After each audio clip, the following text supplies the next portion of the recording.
ఇది ఎప్పుడు ఇరుకని తెలుగులో சொல்றேன். అత్త పగలు కొడితే పాతకుండా, కోడలు పగలు కొడితే కొత్తకుండ. நான் தமிழ்ல சொல்றேன், தப்பா இருந்தா கொஞ்சம் மன்னிக்கணும். மாமியார் வடைச்சா மண்குடம், மருமக வடைச்சா பொன்குடம். అంటే వాళ్ళు చేస్తారు, அவங்க பண்ணா ரைட்டு, நம்ம இது முன்னாடி எடுத்துன்னு போனா தப்பு.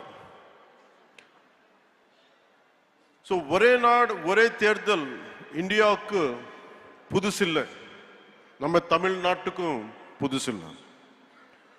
From 1952 to 1967 வரைக்கும் நாட்டோட ஃபர்ஸ்ட் எலெக்ஷன்ல இருந்து அடுத்த 2 decades it was always simultaneous elections, assembly and parliament.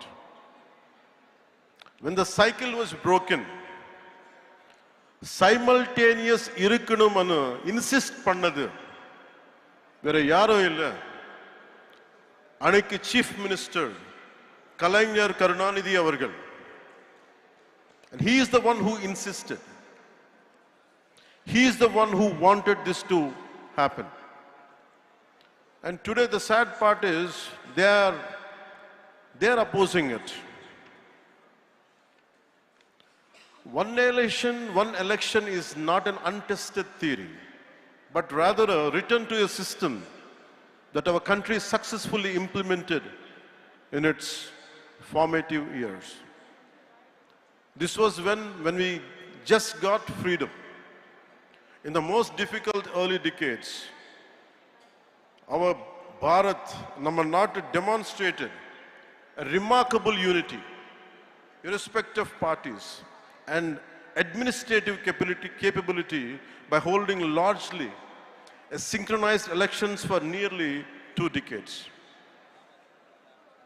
Today, whoever is opposing the one nation, one election should go and read Kalainar Karunanidhi's argument in Nenjikku Nidhi in favor of simultaneous elections. Karunanidhi avargale urged the center to constitute a committee to restore simultaneous elections. That's what exactly is being done today. We are implementing, national leadership is implementing the vision of none other than Kalainar Karunanidhi avargal, his dream, his thought. And it is strange and bizarre. We are trying to implement Ayya Muttavel Karunanidhi's proposal, and it is strange and bizarre. Ayya Muttavel Karunanidhi Stalin avargal opposing what his father has proposed. This is what we all should look into it. Every time, no matter in all these years, the last few decades, somewhere in the nation, elections keep on happening.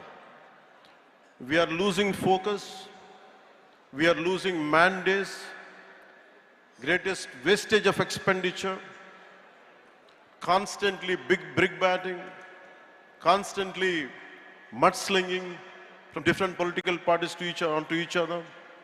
Somewhere we have to put an end to this.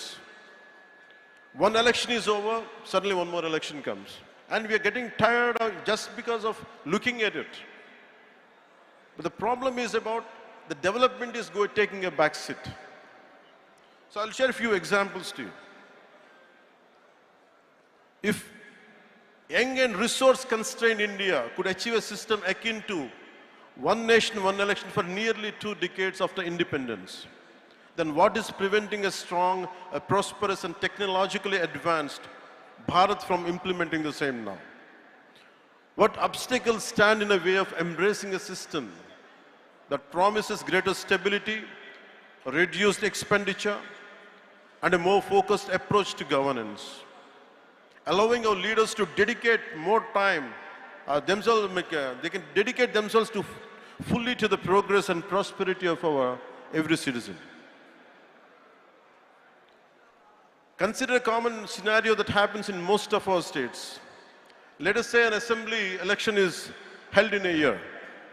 Later the state goes to the local body and panchayat polls in another 1-2 years' time. But by the time this ends, the preparations for Lok Sabha begins again. This creates a near continuous election cycle where political parties and the administration are continuously engaged in election-related activities. Where is the time for growth? Where is the time for stability? Where is the time for economic prosperity? For instance, if a state had assembly elections in 2021, local body polls in 2022, and then the national elections in 2024, the focus on consistent governance is inevitably diluted. The opposition also engages mostly in electoral strategies and electioneering and giving only limited attention to fighting for the public causes. India is in a constant state of election preparedness. Political parties are almost in a campaign mode, and that is not a good sign of healthy democracy. On average, it is reasonable to say that the elections to the legislative assemblies of at least 4 to 6 states are held every year. With thousands of panchayats and municipalities across the country, elections at this level are a continuous process happening in different parts of the country almost every year. The ruling parties, instead of focusing solely on governance and policy implementation, ruling parties are constantly strategizing for the next election. In the election, அடுத்த electionக்கு prepare பண்றோம். Formulating populist measures and deploying their leaders for campaigns. This can sometimes lead to policy decisions being influenced by electoral considerations rather than the genuine needs of the people. And the opposition's primary focus often becomes attacking the ruling party and preparing for the next election. Constructive criticism and collaboration on policy matters can take a backseat to political maneuvering and electioneering. And we are going for short-term gains for a long-term risk.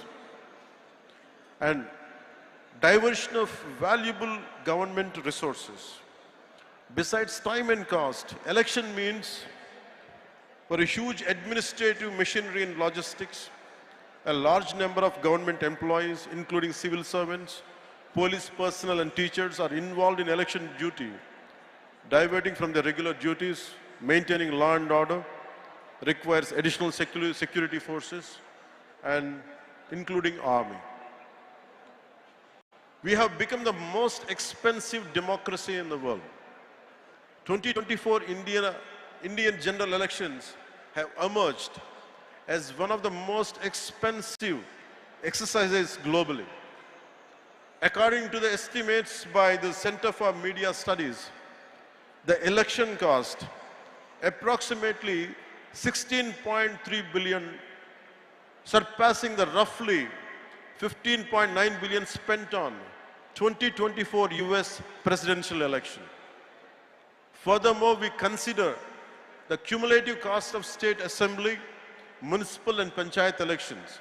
The financial burden on the Indian economy is substantial, diverting significant resources. So, if we could, the Ramnath Kovind Committee's report suggesting that by implementing one nation, one election could potentially lead to a 1.5 increase in India's GDP, translating to roughly 4.5 lakh crores. If GDP increases, there will be a change in every common man's life. This represents a significant opportunity.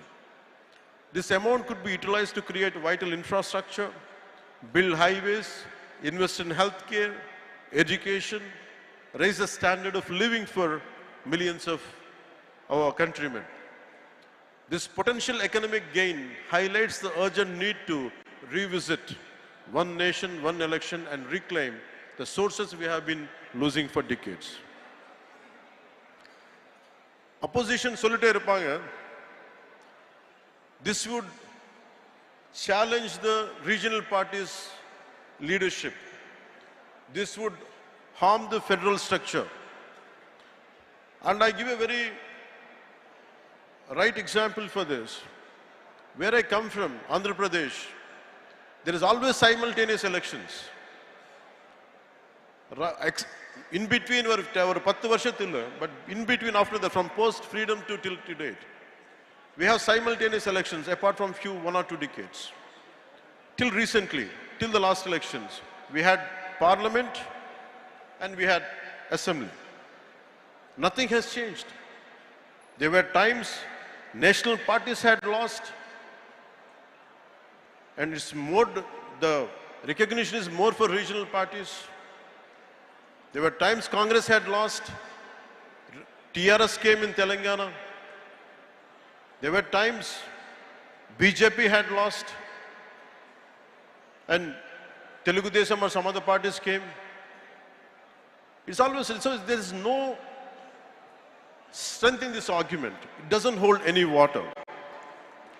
And people also have become, if you look at Odisha elections in 2019 and 2024, if you look at the Odisha example, people opted for the regional party in Odisha, and they opted for parliament for center, for BJP. So we are questioning the people's integrity. We are questioning the people's smartness. It is people who decided to be here. It is not us. It is not political leaders. One nation, one election is the will of the people of this country. We, all the political leaders should be, who is opposing it, should be aware of it.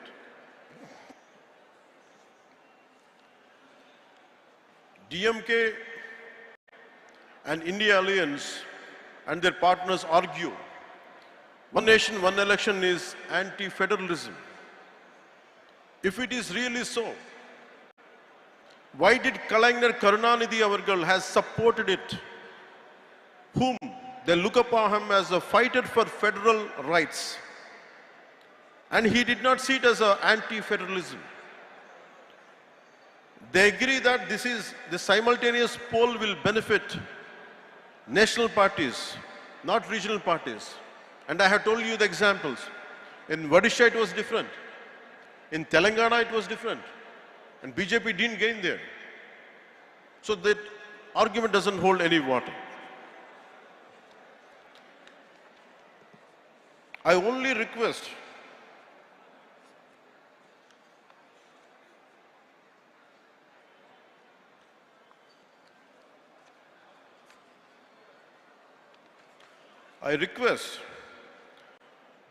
Honorable Chief Minister Thiru Stalin Avargale to revisit your resolution opposing one nation and one election.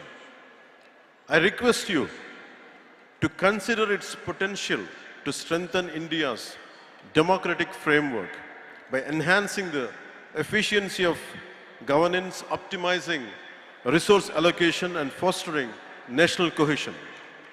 While addressing a Tamil Nadu's valid concerns, I am from South. I understand each and every aspect. Adi Hindi imposition irukkalam, or language patti irukkalam, one nation, one election patti irukkalam. If there are concerns for DMK, I am also a regional party. I am not a national party. And I am able to gain the foothold. In 2019, I went alone. So political stability and political having a solid foothold is different. Our individual agendas should not hamper the growth of people. You should create the stability for the people, not instability. I request Honorable Chief Minister Thiru Stalin Avargale to look into his call. And we promise you, while addressing Tamil Nadu's valid concerns about federalism, state autonomy, and logical feasibility through inclusive dialogue. Idavadu pudikkalena nama ukandi pesikalamla. And we will see, we have enough robust constitutional safeguards out there and a phased implementation approach that respects India's diverse regional entities. And I request Honorable Stalin Avargal to look into it, to reconsider, and let this policy he should be able to support and take it forward. In short, I can say,